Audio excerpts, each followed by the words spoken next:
Sekarang sedang musim batuk pilek. Rata-rata sembuhnya 2 minggu sampai dengan 1 bulan. Benar-benar bandel. Selain konsultasi ke dokter, di rumah kita harus bagaimana? Berikut beberapa cara yang bisa membantu mengatasi batuk. 1. Minum banyak cairan hangat.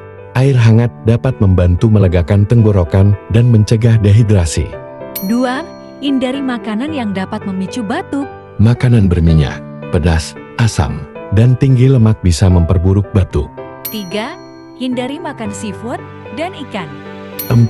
Hindari pisang, anggur, dan jeruk. 5. Hindari merokok.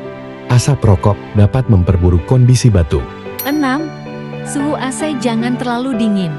7. Konsultasikan dengan dokter jika batuk bertambah parah. Semoga bermanfaat. Sehat selalu.